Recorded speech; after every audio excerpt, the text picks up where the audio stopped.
តែអស់ហើយស្រែទ្របធនដើម្បីអ្នកមានគុណ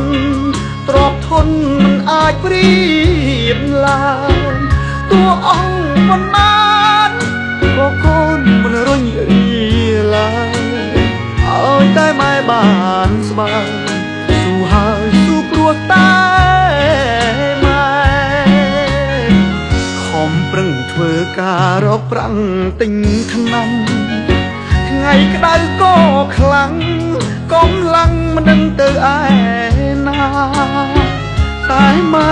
កុំព្រួយម៉ែនឹងជាណាម៉ែណានឹងបានទៅវត្